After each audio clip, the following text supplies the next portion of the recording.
Yeah, I mean, I still think, and maybe this is why I'm not as much of an analytics guy as everybody portrays me to be. I still believe in him shooting, you know. So I've seen him shoot. I believe in his form. I believe in how much he shoots, and doesn't mean that he shouldn't, you know, when he's not making them, shouldn't find other options and alternatives. But 4 for 6 gave us a chance to win tonight, and it's not easy to score inside against Valanciunas and Johnson with their length. So it makes sense to stretch them. Yeah, at the same time, I believe in myself. I really don't care what the next slayers say. Typically, some of y'all out here right now, I can care less. And I'm just trying to expand my game, and if I'm open, I'm going to shoot it. Celtics blow it. They lose 99-90 to the Raptors. This is the Garden Report. I feel like we just played that on repeat. Celtics blog and CLNS Radio.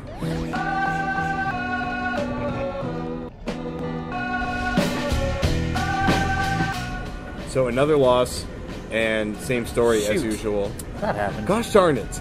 But you know what? Something changed at least. Jared Sullinger has his first 20-plus point game since February 7th against the Kings. So welcome back, Sully, to the scoring department. So let's talk about Jared Sullinger. Three-pointers, his favorite thing. That's my favorite thing in the world. Well, Sully's been hearing the naysayers.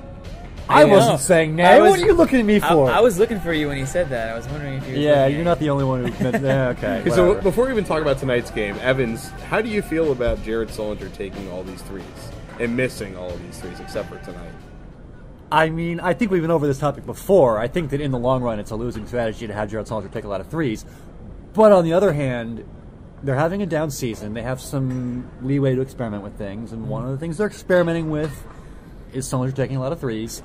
2 years from now, if you're a competitive team and he's still taking this many shots and he's still missing them, I think that's a problem then. But right now, I mean, let him take them when he's open. Let him experiment. Let him shoot 24% for the season. And, I'm okay with it for now. And I'm happy that he had a nice night. It's good for his morale. It's good for the team to see him do that. But long run, I'm skeptical of whether this is going to keep up. Yeah, I agree with Evans. I mean, I just think that this is the time to do it. You want to have that real experience in the game. You want to know if this guy can do it. And practice is a different story. You know what I mean? When you're out there in practice, sure. But Howard, Steve Nash in practice. Exactly. You can drain threes all day in practice or in a scrimmage, but you said it. I mean, these games mean nothing. This is the time to know if, do we think this guy can develop this into his game? Sure, go ahead and hoist 8 3-pointers a game if you want, but tonight we saw that he could hit some of them. So it's nights like tonight that keep the sort of experiment going, you know what I mean? Yeah. Stevens knows. I mean, he's a guy that looks at numbers. He knows that Sullinger's not hitting. Or does he? Yeah, well, he commented on that tonight. It's interesting. But the fact that he commented on it proves that he knows, at least. Like, I was going to say he knows, but he doesn't really care. So, and that's what he's been saying. And we shouldn't care either. Yeah. Or maybe he's in on the tank job and he wants him to miss a lot of shots. I mean, who knows? Right. But it's interesting that Sullinger's never in his life taken a lot of threes like this. I mean, in college he was taking like 1 a game in Ohio State. Last year he took 5 the entire season, which is fewer than he took in 1 game tonight, the entire season. I mean, it just kind of came out of nowhere that he's taken so many threes. That's a good point. And I don't know whether it's the fact that he's got a coach putting more faith in him to do it, or whether it's just him taking it upon himself. But for some reason, he's changed this because year. I think in the NBA he's going to have to play further outside from the hoop, and in college he was a physical force down low. I mean, he didn't leave the paint as much, but now in the NBA he's overmatched in the paint down low. So of course he's going to have to expand his offensive game, and the further he can expand it, the better off it is for him. The more opponents he's going to draw out there and free things up down low. So I think it's something that the coaches, I'm sure Doc Rivers said it to him last year when he first came in, like, we think you can develop an outside shot. And I'm sure he's been working on it ever since. And I think it's the right idea. I don't think that he's going to make a living offensively under the basket. Defensively, we already know how great of a rebounder he is, and offensive rebounder he is. So when he doesn't have the ball in his hands, I'm fine with him down there. But within his hands, I'm okay with him trying to expand his game.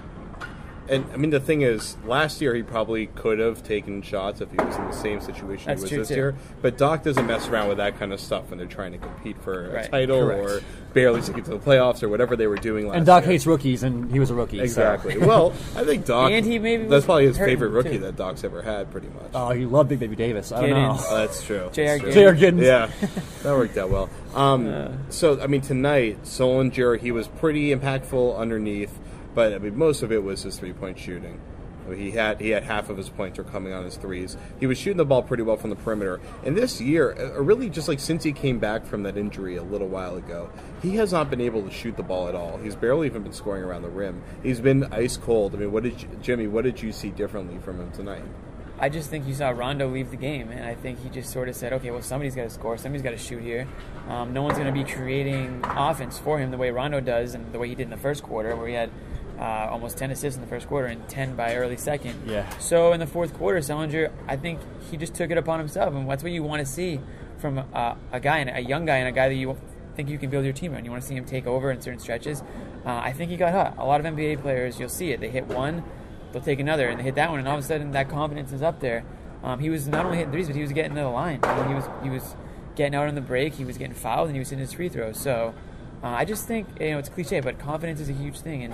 And when a guy like Rondo isn't out there, somebody has to step up. Phil Pressey's not that guy. He's not going to step in offensively for Rondo. Jeff Green was hurting. He was in the game. So I think it was just a process of elimination. Sullinger just did what he had to do. Yeah. To be fair, Pressey did have a great wraparound feed on Hansborough to get it to Sullinger, who got fouled. So Pressey did get him the ball. No, when he needed absolutely. to. But I'm just saying he's not going to offensively carry the load like Rondo would. So Sullinger has to sort of maybe do a little bit, take initiative. All right. Well, we'll take initiative in part 2. We will Nice. talk Good about segue. always with the segues. Excellent. So Rondo gonna be a member of the media for 1 quarter. One of us. basketball. He's going to hate himself He's for an entire quarter. We'll even talk to himself. We'll find out on the Garden Report Part 2. I like playing on the court with Sully. I told Brad I wanted to play with Sully as much as possible. Not to knock any of our other bigs, but one thing Sully does is that doesn't show up on the stat sheet is he's probably the best outlet passer we have. And when we got back in, I think it was in the second quarter, whenever he came in, we made a run. And it wasn't because he made threes, it was because he got the ball out off the rim pretty quickly up the court. And we were able to turn it into transition buckets. So, threes come and go. I think it's because he cut his hair. He made a couple more threes tonight. We told him that. So it worked. He listened, and he's put the time and effort in it as well. So give him a lot of credit. He carried us throughout the stretch of the fourth quarter, but we came up short without getting stops.